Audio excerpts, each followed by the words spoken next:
Agora na Verde Vale, Jornal do Meio-Dia. As notícias de Mineiros e região.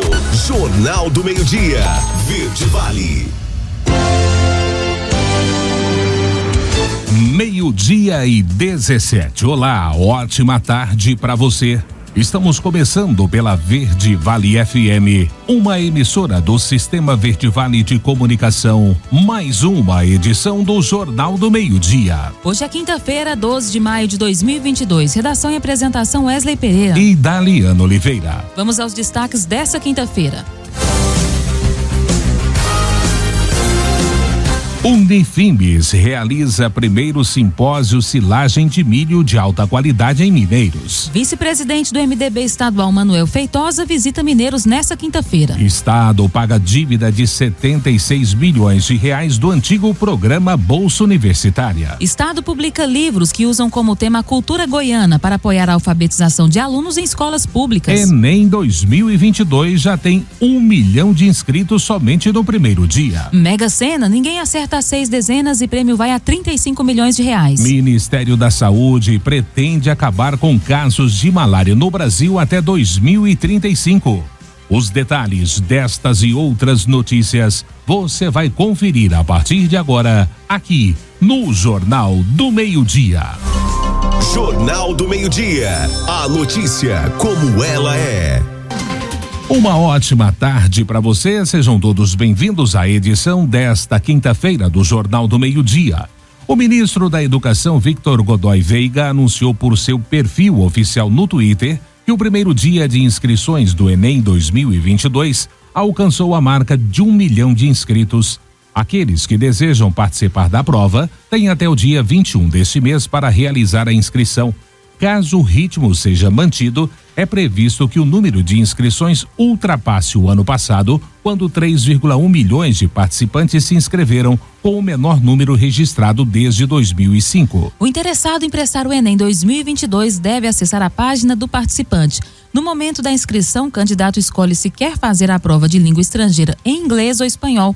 Escolhe também se quer o exame impresso ou digital e se precisa de atendimento especial. Para a efetivação da inscrição, Daliana, é necessário pagar uma taxa de R$85. O pagamento pode ser feito por via Pix, cartão de crédito ou boleto bancário até o dia 27 deste mês. As provas serão aplicadas nos dias 13 e 20 de novembro. E ninguém acertou as 6 dezenas do concurso 2.480 da Mega Sena, realizado nessa quarta-feira, e o prêmio acumulou. Confira as dezenas sorteadas: 4, 6, 9, 31, 50 e 56. A quina teve 74 apostas ganhadoras, cada uma receberá R$46.356,22. Já a quadra teve 4.757 apostas ganhadoras, cada uma levará R$1.030,16. O próximo concurso será no sábado. O prêmio estimado é de 35 milhões de reais. E o governador Ronaldo Caiado esteve na terça-feira em reunião no Ministério de Minas e Energia em Brasília. Acompanhado por parlamentares goianos da Câmara dos Deputados, o gestor discutiu questões voltadas a uma possível venda da Enel Distribuição, sucessora da CELG-D, vendida na gestão anterior. As negociações, Daliana, giram em torno da CELG-D e os valores devem chegar a 2 bilhões de dólares. A informação foi dada pela agência de notícia Reuters. Segundo o que foi publicado, há 3 grandes interessados em adquirir a CELG-D, a CPFL Energia, controlada pela State Grid Corporation da China, a Neoenergia, controlada pela espanhola Iberdrola, e a EDP Brasil, da qual a portuguesa EDP é a maior acionista. A reportagem foi assinada pelas repórteres Tatiane Baltzer e Letícia Fuchman.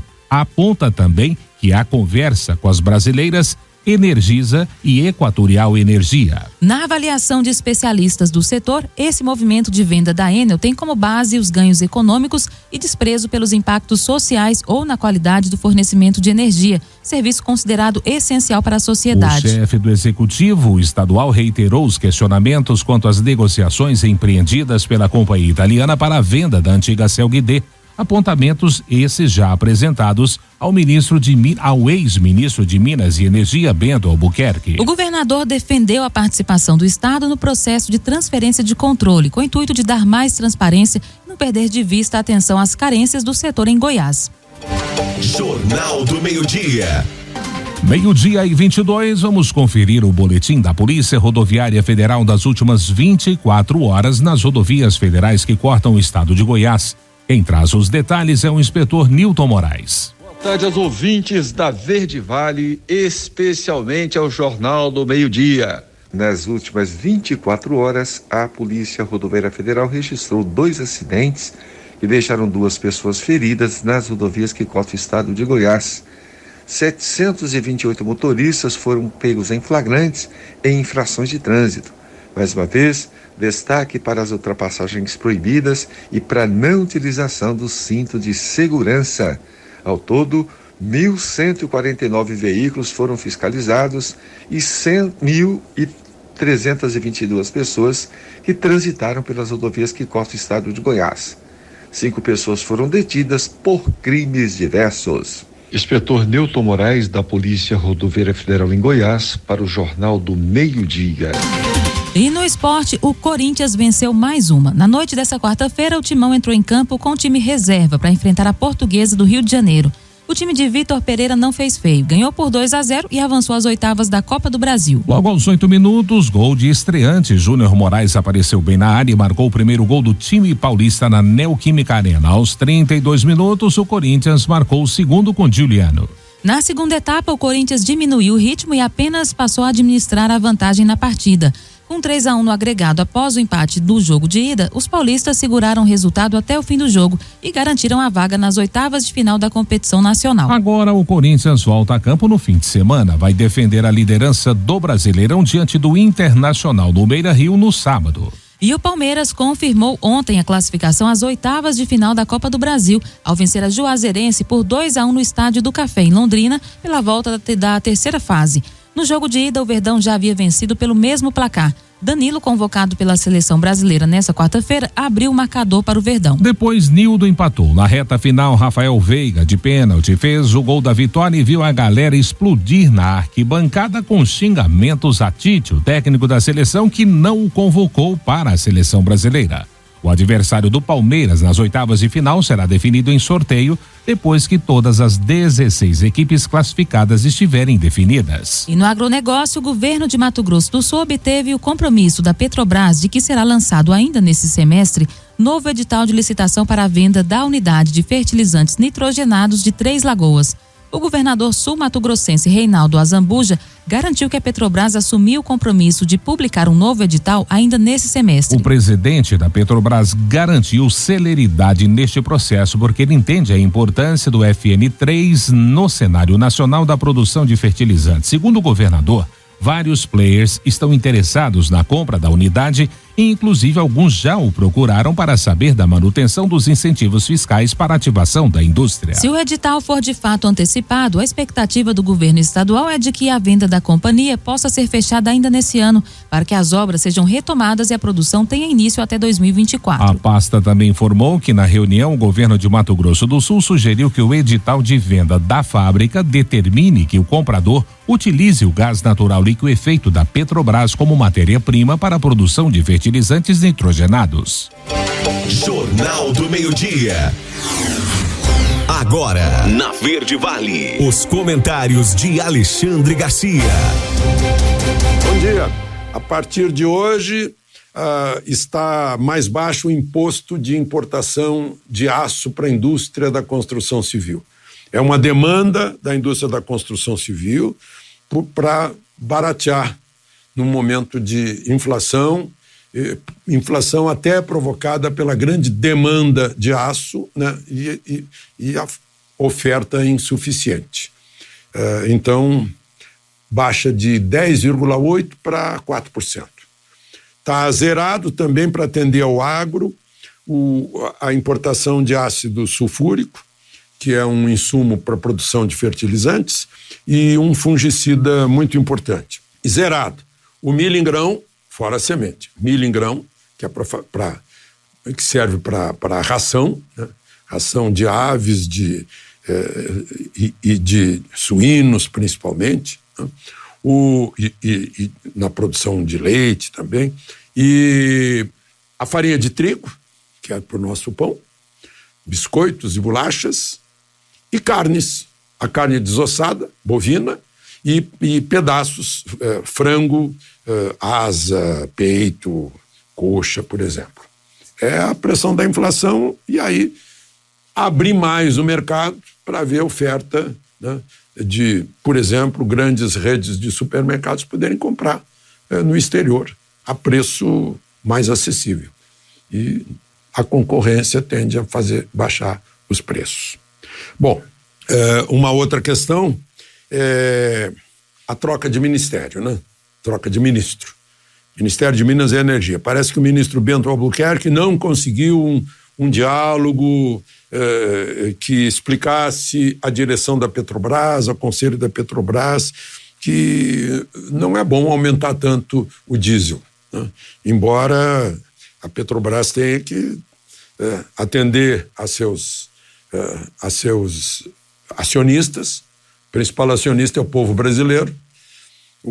A União recebeu, no último balanço, 17 bilhões e 700 milhões de dividendos, né? Mas, no momento desses, tem que atender o agro também, o transporte, os caminhoneiros, que estão sofrendo muito aumento do diesel. Eu já mostrei aqui que a Petrobras foi a petroleira que teve o maior lucro do planeta, ganhou da Shell, da Chevron, da Exxon e da chinesa, né? E, enfim, caiu fora, né? Tá entrando o Adolfo Saxida, que tem tido um excelente desempenho no Ministério da Economia. Ele era secretário de Política Econômica, depois criaram uma secretaria para ficar acima disso. Então ele passou a administrar a Secretaria de Política Econômica, o IPEA e o IBGE. Ele é funcionário de carreira, se não me engano, do IPEA. É formado em Direito, formado em Economia, doutor em Economia pela Universidade do Alabama, lecionou na Universidade do Texas, na Católica de Brasília, né? É brilhante. E mais, né? É da inteira confiança do ministro Paulo Guedes, que agora fica mais ligado ao Ministério de Minas e Energia, e, sobretudo, do presidente Bolsonaro, que ele vem acompanhando desde a campanha, desde 2018, inclusive, quando o presidente levou a facada do Adélio Bispo e de outros, né? Naquele 6 de setembro em Juiz de Fora. Aliás, o ex-presidente Lula foi escolher Juiz de Fora para ir, se deu mal, né? Porque ela está muito marcado por essa facada que deram no presidente. Eu sempre uso o sujeito no plural, porque se o Adélio Bispo teve aquele álibi na Câmara dos Deputados, foi porque algum deputado autorizou botar o nome dele lá para fingir que ele estava lá naquele dia, né? E se choveu advogado de jatinho no mesmo dia, porque tinha mais alguém, né? Então, pelo menos, o meu terceiro neurônio mostra isso.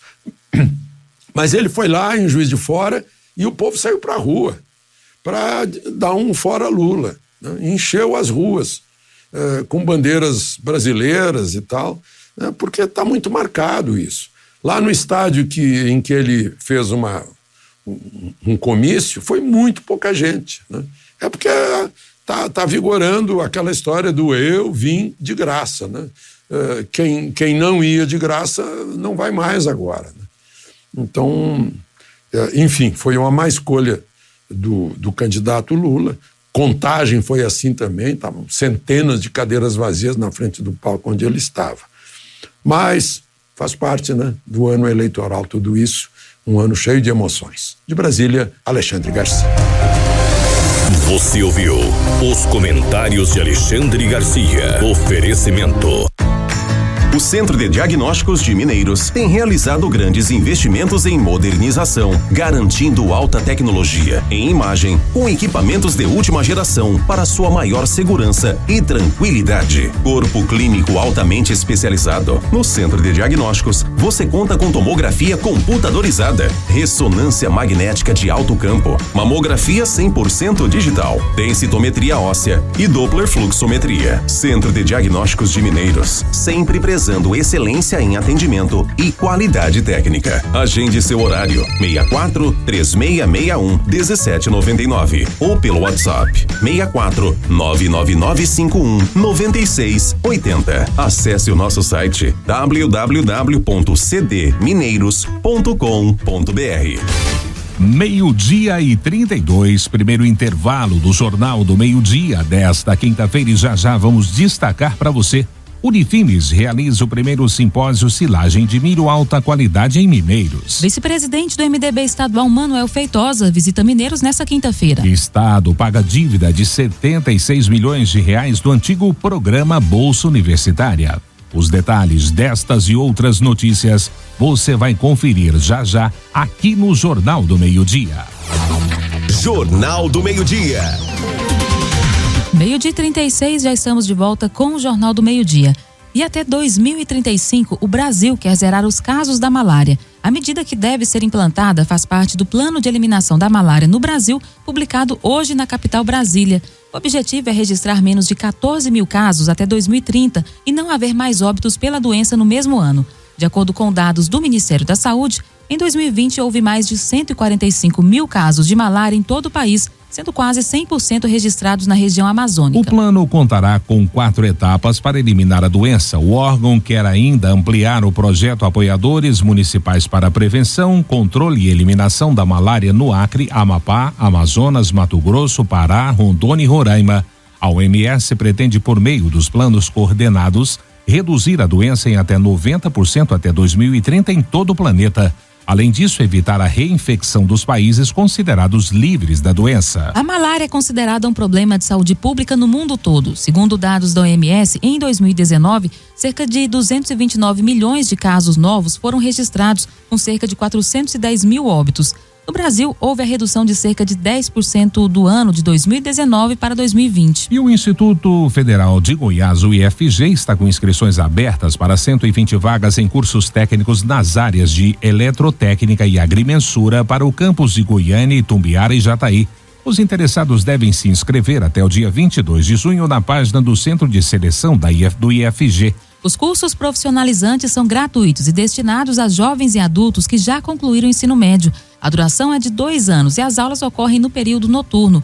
No ato da inscrição, o candidato deverá optar se vai concorrer à vaga pelo Sistema Universal ou pela reserva de vagas, que 50% são destinadas para quem concluiu os estudos integralmente em escolas públicas. A seleção dos inscritos da Liana será feita por meio de prova objetiva ou por sorteio, caso o número de candidatos seja igual ou inferior a 1,5 candidatos por vaga. Os inscritos devem ficar atentos à divulgação do comunicado do Centro de Seleção sobre a realização de sorteios de vagas programado para o dia 27 de julho e a divulgação dos locais de prova, que será feita no dia 28 de julho. Cada candidato poderá fazer a prova somente na cidade ou campus para a qual se inscreveu. A prova está prevista para ser realizada no dia 31 de julho. As 30 questões serão de múltipla escolha, abrangendo 2 áreas do conhecimento: língua portuguesa e matemática. Jornal do Meio-Dia. 12:38. Estado paga a dívida de 76 milhões de reais do antigo programa Bolsa Universitária deixada pelo governo passado. Vamos conferir os detalhes desta matéria direto de Goiânia com Juliana Carnevale. O governo de Goiás, por meio da Organização das Voluntárias de Goiás, a OVG, realizou o pagamento da última parcela da dívida do extinto programa Bolsa Universitária, que foi substituído pelo ProBem. A parcela, no valor de R$ 1.049.656,75, foi quitada com 1 mês de antecedência e finaliza o débito de mais de 76 milhões de reais. Com a renegociação proposta pelo governador Ronaldo Caiado, estudantes em vulnerabilidade social contemplados pelo programa puderam continuar os estudos sem prejuízos para a vida acadêmica. Sancionado pelo governador Ronaldo Caiado em 5 de janeiro de 2021, o Programa Universitário do Bem, ou ProBem, democratizou o acesso ao ensino superior ao usar um banco de dados nacional capaz de identificar as famílias mais vulneráveis em cada um dos municípios goianos. A seleção dos bolsistas agora leva em conta a condição de vida da família, não apenas a renda, avaliando os dados do CAD único, como qualidade da moradia, dificuldade de acesso à educação, inclusive com análise da existência de familiares, analfabetos e semi-analfabetos. De Goiânia, Juliana Carnevale. E no esporte, o Fluminense avançou às oitavas de final da Copa do Brasil ao vencer o Vila Nova por 2-0 nessa quarta-feira, após lidar com uma série de dificuldades no Serra Dourada na partida de volta da terceira fase. O O time comandado por Fernando Diniz fez um gol cedo e foi pressionado na sequência, principalmente durante o primeiro tempo, mas o goleiro Fábio não foi vazado e Luiz Henrique marcou na etapa final para fechar a vitória. A equipe carioca agora avançaria, aliás, mesmo se o jogo terminasse empatado, já que venceu na rodada de ida no Maracanã por 3-2. A nova vitória, somada ao empate por 1-1 com o Palmeiras e ao triunfo por 2-1 sobre o Júnior Barranquilha, mantém a invencibilidade de Diniz nesse início de trabalho no clube carioca. E Red Bull Bragantino e Atlético Mineiro empataram em 1-1 na noite dessa quarta-feira no estádio Nabi Abichedi, em partida antecipada do Brasileirão, válida pela 7ª rodada. Cada gol saiu em um tempo. O Massa Bruta abriu o placar na etapa inicial com o Ítalo e o Galo deixou tudo igual no segundo tempo com Nátio Fernandes. Bragantino e Atlético Mineiro seguem juntos na classificação do Campeonato Brasileiro. Os dois times somam 9 pontos. O Massa Bruta é o 5º colocado e o Galo fica na 6ª posição por ter menor saldo de gols. No fim de semana, Bragantino visita o Palmeiras no sábado às 16h30 no Allianz Parque. O Atlético Mineiro joga no mesmo dia, mas às 19 horas, contra o Atlético Goianiense no Independência. E a atual estimativa para a produção de grãos no país pode chegar a uma colheita de 271,8 milhões de toneladas para a safra 21-22. Volume que iria representar um aumento de 6,4% sobre o ciclo anterior. Os dados estão publicados no 8º levantamento da safra de grãos 2021-22, divulgado nesta quinta-feira pela Conab. O resultado também apresenta um ligeiro ganho de 2,5 milhões de toneladas quando comparado com a estimativa publicada no mês passado. Segundo a Conab, essa melhora na produção de grãos é explicada pela maior área plantada de milho segunda safra, além do melhor desenvolvimento no final do ciclo das lavouras, sobretudo do arroz, milho e soja. Para o milho é esperada uma produção total 116 milhões de toneladas, elevação de 33,4% em comparação com a safra 2020-21. A janela mais alongada para plantio da segunda safra, somada às condições de mercado, favoreceram o crescimento de área do cereal. Jornal do Meio-Dia. 12:42. E a Unifimes realiza amanhã o primeiro simpósio de milho alta qualidade a partir das 8 da manhã no auditório central da instituição aqui em Mineiros. Quem explica melhor esse assunto aqui no Jornal do Meio-Dia é o professor de agronomia da faculdade, Manolo. Vamos ouvir. A pesquisa foi desenvolvida o ano passado pelo professor José Thiago, da veterinária da Unifimes, juntamente com o NEPRA, que é o núcleo de estudo que ele desenvolve. A pesquisa teve como objetivo coletar, e foi coletado 23 amostras de silagem nas propriedades da região, e com esses resultados que eram tirados em loco, como temperatura, densidade, etc. E uma amostra foi encaminhada para um laboratório em Goiânia, um laboratório conceituado. E em cima, então, desses resultados, tanto das coletas em cada uma das propriedades, como os resultados, então, vão ser avaliados, como é que está a condição, a situação, principalmente nutricional, de confecção dessas silagens. Então, nós estamos trazendo amanhã um técnico especialista em silagem, que vai estar falando um pouquinho também de inoculantes e outras técnicas para melhorar, vamos dizer assim, baseado nessas 23 propriedades, o que pode ser melhorado, para ter uma silagem de alta qualidade. Qual que é o público-alvo dessa palestra? Como que pode ser feita a inscrição? A inscrição vai ser feita no local. O evento vai acontecer amanhã, sexta-feira, a partir das 8 horas da manhã, com as inscrições, e logo em seguida a palestra. Ela é gratuita, mas as inscrições vão ser feitas no local. O público-alvo são os produtores que usam silagem, tanto o pessoal de leite como de corte, e também os técnicos, que fazem o acompanhamento das propriedades, para poder visualizar como está a qualidade, como está a qualidade da silagem produzida, e bem como o que pode ser feito para melhorar essa qualidade. Então, técnicos, produtores e também estudantes, claro, da agronomia e da veterinária da Unifimes. É importante a gente também lembrar, dentro desse assunto, dessa pesquisa, a importância da ciência, para a utilização dessas informações no cotidiano. Então, esse é um dos grandes objetivos da educação, e da instituição de ensino. É desenvolver informações e tecnologias, e essa informação e tecnologia não ficar só dentro da escola, né? Só dentro da faculdade, e sim ser levada ao produtor, ao sistema produtivo, porque é ele que vai utilizar essa informação para poder melhorar o que ele tem de produto, né? Melhorar sua eficiência e com isso obter uma receita ou um objetivo final financeiro melhor. Então, é muito importante essa integração escola-sociedade que está sendo trazida nesse evento. 12:45, último bloco do Jornal do Meio-Dia. Já logo após o intervalo, vamos destacar para você que o estado de Goiás publica livros que usam como tema a cultura goiana para apoiar a alfabetização de alunos em escolas públicas municipais e do governo goiano. Vice-presidente do MDB estadual, Manuel Feitosa, visita Mineiros nesta quinta-feira. E para conter a inflação, o governo zera imposto de importação de alimentos. Não saia daí. Voltamos já, trazendo todos os detalhes destas e outras notícias. Jornal do Meio-Dia.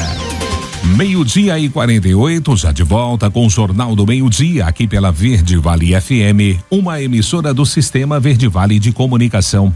Olha, o governo federal anunciou nesta quarta-feira que vai zerar a alíquota do imposto de importação de 7 categorias de produtos alimentícios. A decisão foi tomada pelo Comitê Executivo de Gestão da Câmara de Comércio Exterior do Ministério da Economia. Em coletiva de imprensa para detalhar as medidas, o secretário executivo da pasta, Marcelo Guaranis, disse que o objetivo da medida é conter o avanço da inflação no país. Em abril, o Índice Nacional de Preços ao Consumidor Amplo IPCA, que mede a inflação oficial, fechou em 1,06%.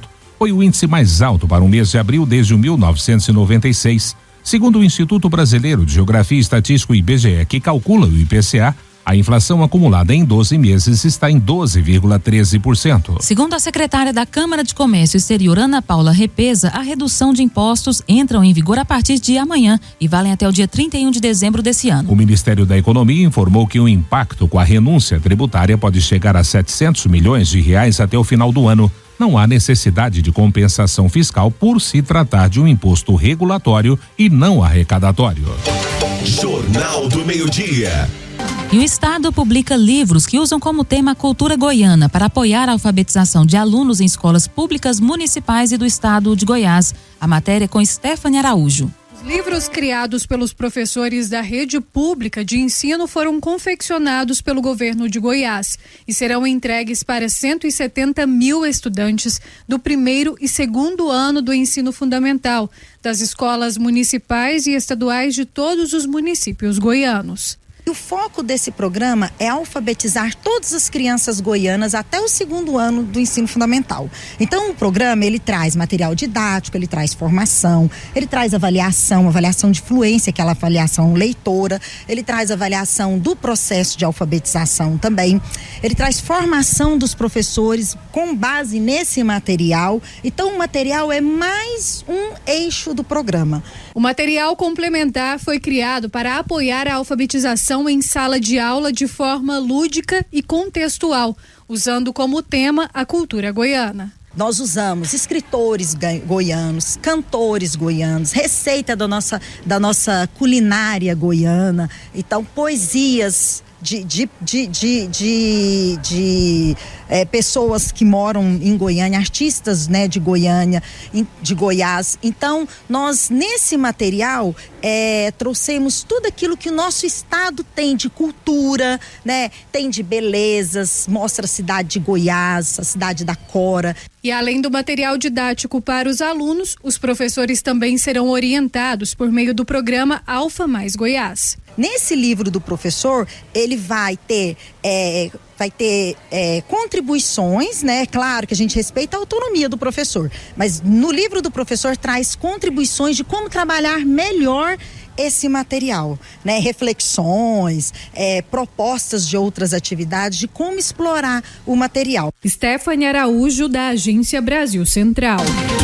Voltando a falar de esportes, numa partida arrastada e de baixo nível técnico, o aniversariante Vitor Hugo deu graça com um belo gol de cabeça que decidiu a vitória por 2-0 sobre o Atos em Volta Redonda na noite desta quarta-feira, na mesma cidade. Gabigol fez um outro gol do Flamengo. O resultado classificou o time carioca às oitavas de final da Copa do Brasil. Vitor Hugo, que estreou como profissional também contra o Altos em 1º de maio, com bela assistência de letra para João Gomes, marcou o primeiro dele pela equipe principal. O destaque de uma noite que era marcada por pouco futebol completou 18 anos. Com 5 pontos em 5 jogos, o Flamengo agora volta a campo pelo Campeonato Brasileiro no próximo sábado às 16h30 contra o Ceará em Fortaleza. O Altos pega o Atlético do Ceará no mesmo dia pela Série C às 15 horas horário de Brasília. E no agronegócio, o abate de frangos caiu 1,8%, enquanto o de bovinos e suínos subiu 4,7% e 7,2% respectivamente no primeiro trimestre desse ano, na comparação com o mesmo período do ano passado, segundo resultados preliminares da Estatística da Produção Pecuária, divulgada hoje pelo IBGE. De acordo com os dados preliminares, o abate de bovinos no trimestre totalizou 6,91 milhões de cabeças, enquanto que o abate de suínos registrou 13,64 milhões e o de frango 1,54 bilhão de cabeças. Apesar do recuo, o abate de frangos representou aumento de 0,1% em relação ao último trimestre do ano passado. O abate de bovinos também cresceu 0,1% em relação ao quarto trimestre de 2021, enquanto o de suínos, na mesma comparação, teve acréscimo de 2%. No primeiro trimestre deste ano, do total de bovinos abatidos, o resultado preliminar aponta uma produção de 1,82 milhões de toneladas de carcaças, aumento de 5,2% em relação ao mesmo período de 2021, porém com redução de 4,5% na comparação com o último trimestre do mesmo ano. Jornal do Meio-Dia. E o MDB reuniu suas lideranças estaduais nesta quinta-feira em Mineiros com o objetivo de discutir nomes para candidato a deputado estadual. E quem dá mais detalhes sobre esse assunto é o vice-presidente do partido em Goiás, Manuel Feitosa. A expectativa nossa para deputado estadual, a gente tinha um projeto com pessoas históricas do MDB. Essas pessoas resolveram de livre e espontânea vontade, onde não faltou apoio da nossa parte, né? A gente apoiava. De último momento não esperávamos, saíram, largaram o partido, deixaram o partido na mão, mas o MDB vinha aqui numa visita de cortesia, vinha aqui cumprimentar o prefeito Leomar pela condução ao município de Mineiros, onde constatei que a cidade está evoluindo administrativamente, tocando obra, um canteiro de obras, e politicamente quero te falar que o MDB terá sim candidato a deputado estadual aqui, o MDB histórico, igual é o MDB de Mineiros, presidido aí pelo nosso presidente Nico, com um grande líder hoje respeitado estadualmente como é o prefeito Leomar, e historicamente o MDB de Mineiros. Nós sabemos da competência das pessoas que estão à frente do partido, que estão à frente da gestão, e deles a gente confia neles e temos a certeza que nós iremos ter um candidato sim, isso já está definido nos quadros do partido, não temos o nome ainda, mas ontem mesmo nós pudemos pontuar de 5 a 6 nomes, entre mulheres mineirenses, entre homens mineirenses, e que sem dúvida nenhuma o povo mineirense em breve terá o anúncio de um candidato a deputado estadual pelo MDB. E federal, o MDB já tem o deputado Zé Mário Schneider, que é um deputado filiado ao MDB, e tem um aliado também do governador Ronaldo Caiado, um grande parceiro do prefeito, que é de um partido co-irmão, que é o PP, o Adriano Baldi também, que é uma pessoa que já tem e vem dando muita assistência à cidade de Mineiros e aliado do prefeito Leomar. Essa chapa do Caiado, Daniel Vilela, ela é imbatível independentemente de quem seja o candidato pela oposição? É uma chapa imbatível, mas não é porque a oposição seja incompetente, não. É pela capacidade administrativa e a revolução de gestão que o governador Ronaldo Caiado vem fazendo. E o governador Caiado, sabiamente, buscou o melhor partido, um partido que é acostumado aos combates, às lutas políticas, às desigualdades, que é o MDB, e buscou dentro do MDB o melhor que há do MDB, que é o Daniel Vilela, um jovem preparado, articulado, de um pedigree político invejável. Então é uma chapa realmente imbatível, mas não é desqualificando e não desmerecendo a oposição, e sim pela qualidade, porque pode se procurar com a lanterna. A nível do Brasil, a gente não encontra uma chapa tão perfeita igual é o governador Ronaldo Caiado e o vice-governador futuro Daniel Vilela. O Jornal do Meio-Dia estará de volta amanhã. Boa tarde.